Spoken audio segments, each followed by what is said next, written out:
Hello विद्यार्थी मित्रों, तो आप सभी का स्वागत करते हैं हमारे इस YouTube चैनल यूनिक एकेडमी के अंदर। तो विद्यार्थी मित्रों, आज हम कक्षा 8 विषय विज्ञान का चैप्टर नंबर 2 का अभ्यास सॉल्व करने जा रहे हैं। ओके, जो आपके लिए बहुत ही इंपॉर्टेंट साबित होगा एग्जाम के लिए। स्टार्ट करते हैं। रिक्त स्थानों की पूर्ति करना है, अर्थात खाली जगह भरना है। पहला क्वेश्चन है, सूक्ष्म जीवों को की सहायता से देखा जा सकता है। तो सूक्ष्मदर्शी यंत्र की सहायता से, जो भी सूक्ष्म जीव है बहुत छोटे होते हैं, उनको डायरेक्टली आंखों से नहीं देख सकते हैं, तो उनको देखने के लिए हम सूक्ष्मदर्शी यंत्र का उपयोग करते हैं। नील हरे शैवाल वायु से स्थितिकरण कराते हैं, जिससे मिट्टी की उर्वरता में वृद्धि होती है। तो नील हरे शैवाल वायु से नाइट्रोजन का स्थितिकरण करते हैं, वो नाइट्रोजन मिट्टी में मिलता है, जिससे मिट्टी की उर्वरता बढ़ती है। अल्कोहल का उत्पादन नामक सूक्ष्म जीव की सहायता से होता है। तो इष्ट, अल्कोहल का उत्पादन कौन से नामक सूक्ष्म जीव से होता है? तो इष्ट नामक, ठीक है, हैजा के द्वारा होता है। तो हैजा किसके द्वारा होता है? हैजा जीवाणुओं के द्वारा होता है विद्यार्थी मित्रों, ठीक है। नेक्स्ट क्वेश्चन है, सही शब्द के आगे सही का निशान लगाइए। पहला क्वेश्चन है, इष्ट का उपयोग निम्न में से किसके उत्पादन में होता है? अभी मैंने बताया खाली जगह में अल्कोहल के उत्पादन में होता है, ठीक है।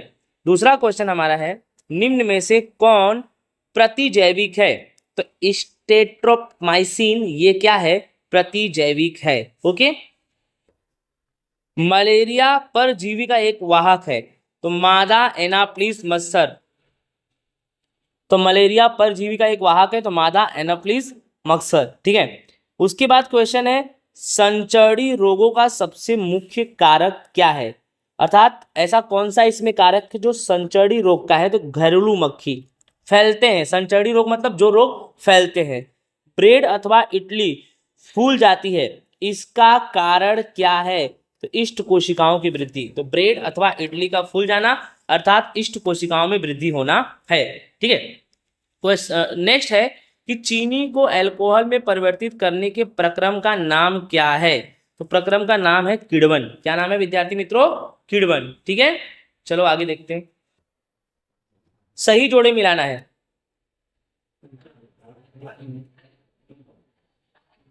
जीवाणु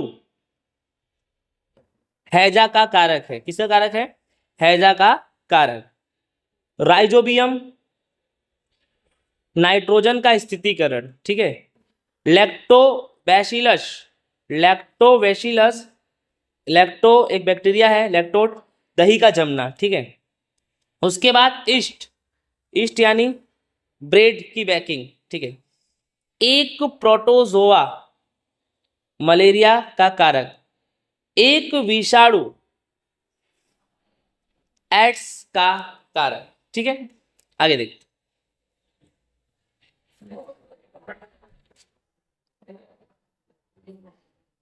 क्या क्या सूक्ष्म जीव बिना यंत्र की सहायता से देखे जा सकते हैं? यदि नहीं, तो वे कैसे देखे जा सकते हैं? नहीं, सूक्ष्म जीवों को हम बिना सूक्ष्मदर्शी यंत्र की सहायता से नहीं देख सकते, क्योंकि सूक्ष्म जीव आकार में बहुत ही ज्यादा छोटे होते हैं। सूक्ष्म जीव केवल हम सूक्ष्मदर्शी नामक यंत्र की सहायता से ही देख सकते हैं विद्यार्थी मित्र। सूक्ष्म जीवों के मुख्य वर्ग कौन कौन से हैं? तो सूक्ष्म जीवों को मुख्य 4 वर्गों में बांटा गया है, जिसमें से पहला जीवाणु, दूसरा कवक, तीसरा प्रोटोजोआ और चौथा नंबर शैवाल। जीवाणु में स्पाइटल जीवाणु और छड़नुमा जीवाणु, कवक में एसरपजिलस, उसके बाद पेनिसिलियम, उसके बाद प्रोटोजोआ में अमीबा और पैरामीशियम, शैवाल में क्लेमाइडोमोनास और स्पाइरोगोयरा, ठीक है। आगे देखते हैं। वायुमंडलीय नाइट्रोजन का मिट्टी में स्थितिकरण करने वाले सूक्ष्म जीवों का नाम लिखो। तो ऐसे कौन से हैं सूक्ष्म जीव जो वायुमंडल में से नाइट्रोजन का मिट्टी में स्थितिकरण करते हैं, अर्थात वायुमंडल में से नाइट्रोजन को शोषण करके मिट्टी में मिलाने का काम करते हैं? तो राइजोबियम जीवाणु, मिट्टी में उपस्थित जीवाणु एवं नील हरे शैवाल वायुमंडलीय नाइट्रोजन का स्थितिकरण करके उसे मिट्टी में मिलाने का काम करते हैं। नेक्स्ट क्वेश्चन है, और बहुत आईएमपी है, हमारे जीवन में उपयोगी सूक्ष्म जीवों के बारे में 10 पंक्तियां लिखो। अर्थात सूक्ष्म जीव हमारे जीवन के लिए उपयोगी है, बिल्कुल सही है। जैसे जीवाणु सूक्ष्म जीव है, इसका उपयोग ब्रेड बनाने में, दही बनाने में, केक बनाने में होता है। फिर ये किण्वन अथवा क्या बोलते हैं, फर्मेंटेशन में सहायक है, चीनी के निर्माण में किण्वन, ठीक है। अल्कोहल शराब एसिडिक एसिड बनाने में होता है। ये मनुष्य तथा जंतुओं की बीमारियों से बचाने के लिए भी किए जाते हैं, दवाओं में इसका उपयोग किया जाता है। पर्यावरण को स्वच्छ एवं संतुलित रखने के लिए भी इसका उपयोग किया जाता है। जीवाणुओं का प्रयोग औषधि दवा बनाने में किया जाता है। ये कृषि में मृदा की उर्वरता को बढ़ाती हैं, जिससे फसल उत्पादन में वृद्धि होता है। टीका बनाने में भी, नहीं टीका लगता है, जैसे कि पोलियो का टीका, अलग अलग टीका लगता है ना, जैसे भी कोरोना फैला था तो उसका टीका, ये सब में भी इसका उपयोग होता है। अचार, पनीर, अन्य खाद्य पदार्थ के उत्पादन में भी इसका उपयोग होता है।